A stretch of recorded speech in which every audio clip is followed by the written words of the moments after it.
सबसे पहले उसका मोबाइल कब्जे में लिया। 2 मोबाइल नंबर्स के रबते थे कि लोकेशन और उसकी जो शनाख्त निकाली गई, एक लड़के का नाम सामने आया। मुलाकात का टाइम भी तय हुआ था। इस्लामाबाद की मारूफ टिकटॉकर सना यूसुफ के कत्ल का ड्रॉप सीन हो गया है। इस्लामाबाद पुलिस ने उसके मुलजिम को गिरफ्तार भी कर लिया और इस केस में अहम इंकशाफात हुए हैं। सर मुझे बताएं, एक टिकटॉकर का उसके घर में घुसकर कत्ल होता है, ये वाकया कैसे रूनुमा हुआ? देखिए, वाक़े के फ़ौरन बाद जब पुलिस वहाँ पहुँची है तो उन्होंने अपनी माहिराना तरीके से तफ्तीश की और सबसे पहले पुलिस ने मौके पे पहुँच के उसका मोबाइल लड़की का कब्ज़े में लिया। कब्ज़े में लिया तो उस मोबाइल पे 2 मोबाइल नंबर्स के रबते थे और उसी वक़्त वक़ूए के वक़्त जो है उसके पहले से राब्ते नज़र आ रहे थे। तो जब उस नंबर का उसकी लोकेशन और उसकी जो शनाख्त निकाली गई, एक लड़के का नाम सामने आया और फिर उसके बाद जब मैसेज मज़ीद पढ़े गए तो ये बात सामने आई कि उस लड़के का लड़की के साथ, यानी सना यूसुफ का उस लड़के के साथ राब्ता था और मुलाकात का टाइम भी तय हुआ था, लेकिन लड़की उसको नहीं मिली। और उसके बाद फिर लड़का कुछ शायद शाम 5 बजे वो आया है पिस्टल लेके और उसने 2 फायर मारे और लड़की गिर गई। उसकी वालदा ने पुलिस को ये बताया कि जब उसने शोर मचाया तो मोहल्ले के लोग इकट्ठे हुए, तो लड़का वहीं से पिस्टल समेत फरार हुआ। क्योंकि जब वाक़या हुआ है तो लड़की की वालदा मौजूद थी, लड़की की फूफी मौजूद थी। लड़की का जो वालिद था वो किसी काम से घर से बाहर गया हुआ था, वो उस पर मौके पर बंद नहीं था। तो पुलिस ने पोस्टमार्टम करने के बाद लाश उनके हवाले कर दी है और लाश को गुस्सा ने आबाई इलाके चित्राल रवाना कर दी है। तफ्तीश की बात करते हैं तो पुलिस ने उसको टेक्निकल तरीके से सीसीटीवी से भी इसकी शनाख्त सामने आई और उसके मोबाइल लड़की का जो था उससे उसके नंबर की शनाख्त हुई, उससे उसकी लोकेशन, उसकी बाकी डिटेल्स इकट्ठी की गई।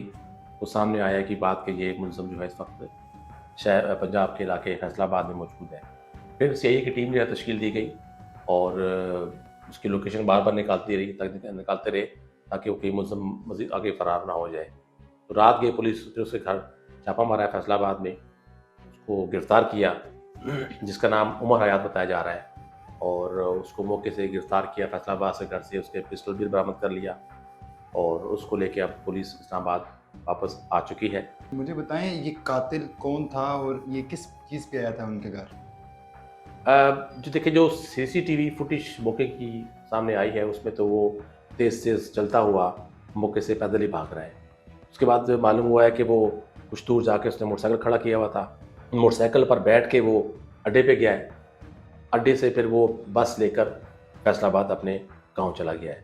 तो ये उसके फ़रार की फुटेज थी। जो उसकी लड़की की फूफो है, उसने पुलिस को बताई कि लड़का जब आया तो लड़की ने उससे कहा कि तुम यहाँ पर क्यों आए हो? तुम्हें नहीं आना चाहिए था। यहाँ सीसीटीवी कैमरे लगे हुए हैं, मोहल्लेदार है, मतलब देख लेंगे, तुम यहाँ पर क्यों आए हो? तो इसी बात पर उस लड़के ने फायर मारे, मौके से फरार हुआ। उमर हयात नाम उसका बताया जा रहा है कि उसका लड़की से बाज़ाब्ता ये राब्ता था। कितने अरसे से राब्ता था और क्या राब्ता था, ये तो अब तफ्तीश में चीज़ें सामने आएँगी। हो सकता है इस हवाले से इस्लामाबाद पुलिस के हुकाम प्रेस कॉन्फ्रेंस करके मज़ीद तफ़सीलात जो है मीडिया के सामने रखेंगे। तो मुझे बताएं, उस कातिल की उम्र कितनी है? देखिए, जो बज़ाहिर नज़र आ रहा है वो 21-22 साल से ज़ायद नहीं है। तो लड़की की भी उम्र 20-21 साल है, तो लड़के की उम्र भी 21-22 साल होगी। तो उतनी उसकी उम्र नहीं है। अब वो लड़का क्या करता था, कब राब्ता हुआ, कैसे हुआ, ये तो पुलिस हुकाम मीडिया को अपनी तफ़सीलात से आगाह करेंगे। लेकिन अब तक जो तफ़सीलात सामने आई हैं, उसमें ये नज़र आ रहा है कि लड़की और लड़के की उम्र में इतना फ़र्क नहीं था और उनका आपस में मोबाइल के ज़रिए राब्ता था। तो लड़की एक मारूफ टिकटॉकर है, उसके मिलियंस में फॉलोअर हैं, इसकी कितनी उम्र है?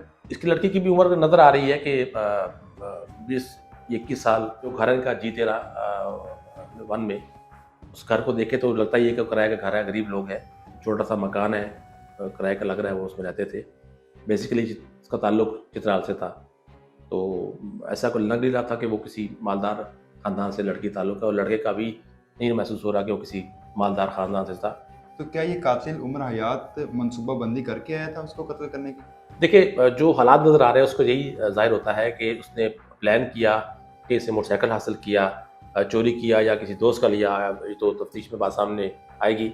लेकिन पुलिस की तो इन इब्तदाई तफ्तीश है, उसके मुताबिक मुलज़म उस लड़की के घर के पास से पैदल भागा है, जिसकी फुटेज सामने आई है।